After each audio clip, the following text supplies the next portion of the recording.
आज हम पढ़ेंगे द्विघात समीकरण। और द्विघात समीकरण क्या होता है सबसे पहले वो समझते हैं, और उसके बाद में हम देखेंगे कि इस अध्याय से कक्षा 10 में कितने जो बोर्ड एग्जाम है कितने प्रश्न इस टॉपिक से बनते हैं। 2026 बोर्ड मॉडल पेपर के अनुसार इस अध्याय से रिक्त स्थान की पूर्ति करने वाले प्रश्न है वो दूसरे का पहला प्रश्न है वो 1 अंक का इस अध्याय से आ रहा है। इसी तरह दीर्घ उत्तरीय प्रश्न में एक प्रश्न द्विघात समीकरण से 3 अंक का आता है। इस तरह से द्विघात समीकरण के 4 अंक पूरे हो जाते हैं। तो हमें ये ध्यान देना है कि यहाँ से हमें द्विघात समीकरण में हमें 2 प्रश्न तैयार करने हैं, एक 3 नंबर का और एक रिक्त स्थान की पूर्ति करने वाला। तो चलिए आज हम पढ़ते हैं द्विघात समीकरण क्या होता है। द्विघात समीकरण जैसा कि हमें पता है समीकरण क्या होता है, जिसमें समता का चिन्ह हो, जिसके अंदर 2 पक्ष हो, एक दायां पक्ष और एक बायां पक्ष। जैसा कि नाम लिखा है द्विघात, द्वि का मतलब 2, घात का मतलब घात, 2 घात वाला ऐसा समीकरण जिसके अंदर 2 घात हो उसे हम द्विघात समीकरण कहते हैं। और जैसे उदाहरण के रूप में मैं एक द्विघात समीकरण का मानक रूप लिखता हूं,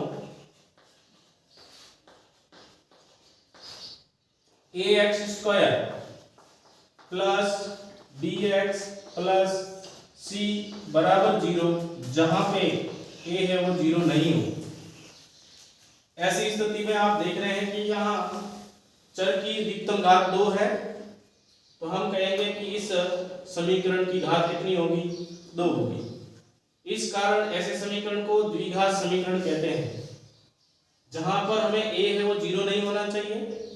जैसा कि आपको पता है कि अगर a 0 हो जाए तो 0 और x² का गुणा होने पर क्या हो जाएगा, पूरा पद 0 हो जाएगा, फिर रैखिक समीकरण बचेगा। तो इस तरह से हम जानते हैं कि द्विघात समीकरण क्या होता है, ऐसा समीकरण जिसके चर की घात क्या हो, 2 हो, जहां पर बराबर का चिन्ह भी हो। समीकरण तभी होगा अगर हम इस बराबर और ये चिन्ह हटा दें, ये वाला भाग हटा दें, तो आपको पता है पीछे क्या बचता है, द्विघात बहुपद पर क्या बचता है, द्विघात बहुपद, जो कि आपने अध्याय 2 में पढ़ा है द्विघात बहुपद में।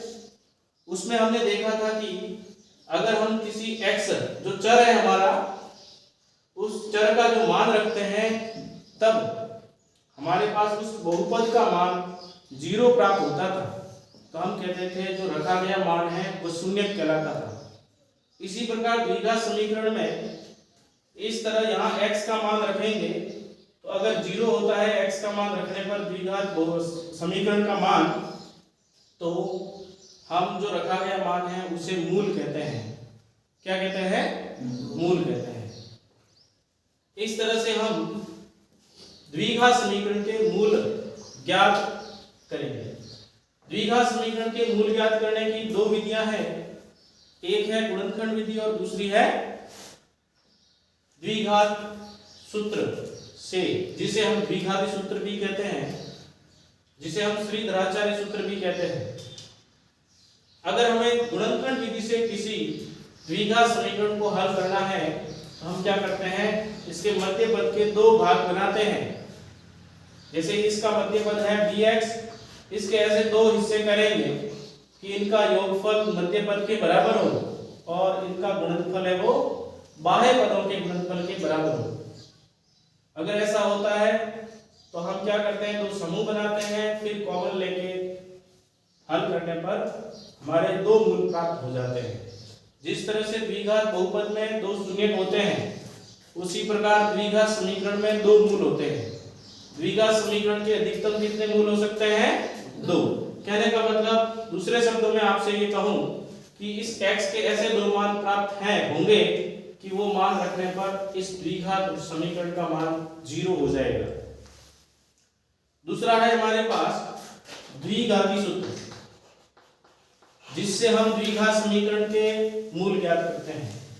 द्विघाती सूत्र क्या है, आपने सीखा था, द्विघाती सूत्र होता है x बराबर -b plus minus root b² - 4ac बटा 2a, जहां पर a b c क्या है, हमारे द्विघात समीकरण के गुणांक है। ये द्विघात समीकरण का मानक रूप है, इसके गुणांक है a b और c। इसी प्रकार ये जो a b c इसमें द्विघाती सूत्र में आपको जो दिख रहे हैं वो इस द्विघात समीकरण के मूल हैं।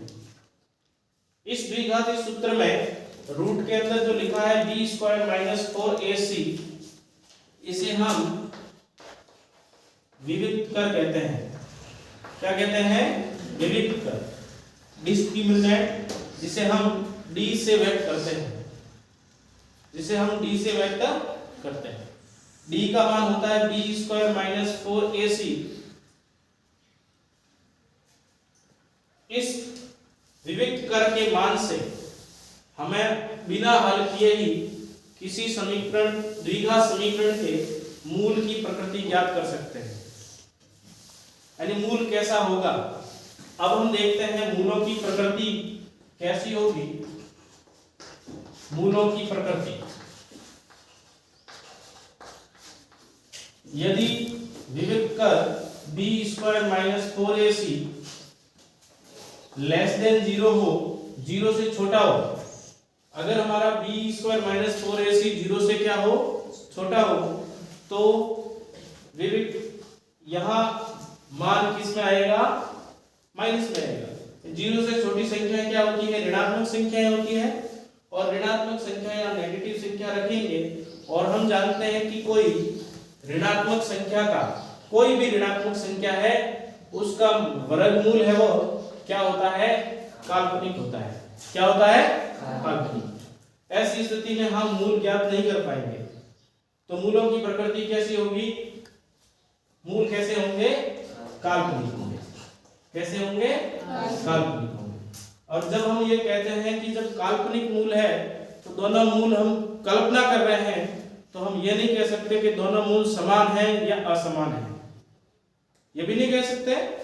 दूसरी स्थिति यह होगी कि d बराबर b स्क्वायर माइनस 4ac अगर 0 से बड़ा है, यानी विविक्त कर का मान 0 से बड़ा है, इसका मतलब रूट के अंदर धनात्मक संख्याएं आएगी।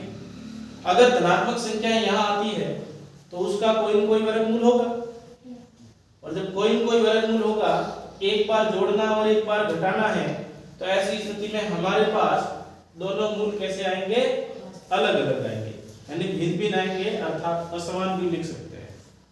तो ऐसी स्थिति में हमारे पास मूल कैसे होंगे, वास्तविक होंगे।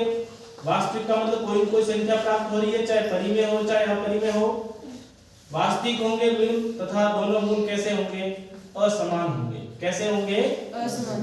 तीसरी स्थिति ऐसी होती है जिसमें d का मान विविक्त कर b स्क्वायर माइनस 4ac बराबर हो 0 के। अगर b स्क्वायर माइनस 4ac 0 के बराबर हो, यानी यहाँ 0 मान हो जाए, तो हम यहाँ जानेंगे कि माइनस b प्लस माइनस है 0, तो 0 प्लस करने पर या माइनस करने पर b माइनस d बटा 2 a ही रहेगा। इसका मतलब हमारे पास मूल है वो वास्तविक तो हो रहा है, मूल है तो वास्तविक तो होंगे, लेकिन साथ में कैसे होंगे, समान होंगे। कैसे होंगे? समान। समान होंगे। इस तरह से हम द्विघाती सूत्र में जो विविक्त कर है उससे बिना द्विघात समीकरण को हल किए द्विघात समीकरण के मूलों की प्रकृति को पता कर सकते हैं। तो यहाँ से एक प्रश्न परीक्षा में जरूर बनता है, तो हो सकता है वो यहाँ से खाली जगह वाला प्रश्न आ सकता है, यानी रिक्त स्थान की पूर्ति करो, यहाँ से बनाया हुआ प्रश्न परीक्षा में पूछा जा सकता है। तो हमें इस बात को मूलों की प्रकृति किस तरह से ज्ञात की जाती है, तो विविक्त कर से इस तरह से ज्ञात की जाती है। क्या ऐसा प्रश्न परीक्षा में आए तो आप कर सकते हैं? तो चलिए हम देखते हैं नेक्स्ट क्लास में इस टॉपिक से जो आए हुए महत्वपूर्ण प्रश्न तथा और भी प्रश्न जो हम हल करते हैं।